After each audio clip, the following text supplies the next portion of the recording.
નમસ્કાર મિત્રો, આયુષ્માન એપમાં એક મોટી અપડેટ આવી છે। હવે તમે આધાર કાર્ડ, રેશન કાર્ડ, આભા આઈડી, પીએમજય આઈડીથી ઘરે બેઠા મોબાઈલથી ચેક કરી શકશો કે તમારો આયુષ્માન કાર્ડ બનશે કે નહીં। હવે ચેક કેવી રીતે કરવું તેની પ્રોસેસ હું આગળ વિડીયોમાં બતાવીશ।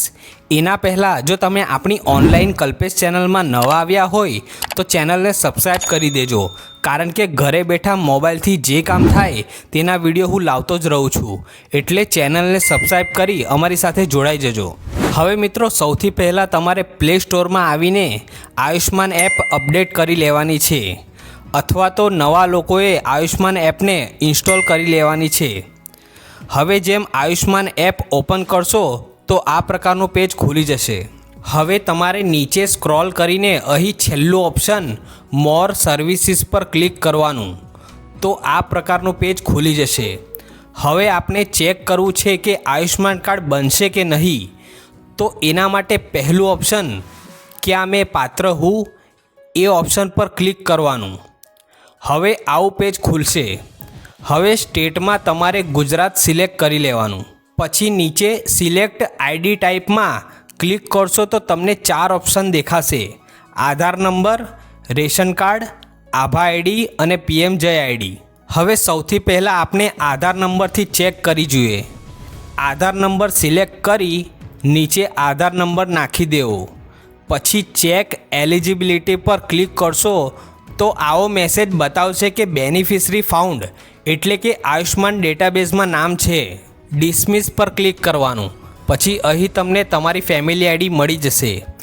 આ ફેમિલી આઈડીથી તમારા પરિવારના બધા સભ્યોનો આયુષ્માન કાર્ડ બની જશે।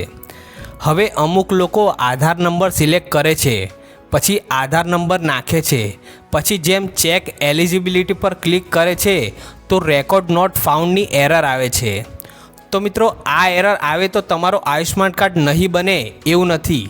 આયુષ્માન કાર્ડ બનાવવાનો main source ration card number છે, એટલે આપણે હવે બીજું ઓપ્શન રેશન કાર્ડ સિલેક્ટ કરીએ, પછી નીચે તમારો રેશન કાર્ડ નંબર નાખી દેવો, પછી ચેક એલિજિબિલિટી પર ક્લિક કરવાનું, તો આવો મેસેજ આવશે કે બેનિફિશરી ફાઉન્ડ।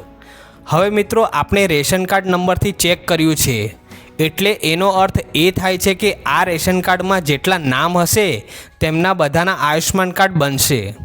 તમારે આ ફેમિલી આઈડી નંબર લખી લેવો। આ ફેમિલી આઈડી નંબર જ તમારો રેશન કાર્ડ નંબર છે, એટલે જ્યારે આયુષ્માન કાર્ડ બનાવવાની પ્રોસેસ કરશો ત્યારે સર્ચ બાયમાં ફેમિલી આઈડી સિલેક્ટ કરી તમારો રેશન કાર્ડ નંબર નાખી આગળની પ્રોસેસ કરજો। જો તમને આયુષ્માન કાર્ડ કેવી રીતે બનાવવો તેની પ્રોસેસ જોવી હોય તો આપણી ઓનલાઈન કલ્પેશ ચેનલમાં જઈને આ લેટેસ્ટ વિડીયો જોઈ લેજો। સ્ટેપ બાય સ્ટેપ પ્રોસેસ બતાવી છે। હવે મિત્રો, ત્રીજું ઓપ્શન આભા આઈડીથી કેવી રીતે ચેક કરશો કે આયુષ્માન કાર્ડ બનશે કે નહીં, તો આભા આઈડી ઓપ્શનને સિલેક્ટ કરી લેવાનું। હવે મિત્રો, આભા નંબર આ પ્રમાણે હોય છે, વચ્ચે ડેશ આવે છે, તો જેવો આભા નંબર હોય તેવો દાખલ કરી ચેક એલિજિબિલિટી પર ક્લિક કરશો તો બેનિફિશરી ફાઉન્ડનો મેસેજ આવી જશે અને નીચે ફેમિલી આઈડી પણ આવી જશે। આ ફેમિલી આઈડી નંબરથી તમારા બધા પરિવારનો આયુષ્માન કાર્ડ બની જશે। હવે ચોથું ઓપ્શન પીએમજય આઈડી, તો આ આઈડી લગભગ કોઈના પાસે હોતી નથી અને કોઈને ખબર પણ હોતી નથી। આ પીએમજય આઈડી તમારો જ્યારે આયુષ્માન કાર્ડ બનશે તેના જમણી બાજુ નીચે પીએમજય આઈડી લખેલી આવશે। તો મિત્રો, ચારેય ઓપ્શન તમને સમજાવી દીધા છે, તો પણ હજી તમને શોધવામાં તકલીફ પડતી હોય તો તમે મને કોમેન્ટમાં જણાવી શકો છો, હું તમને રિપ્લાય આપી હેલ્પ કરીશ।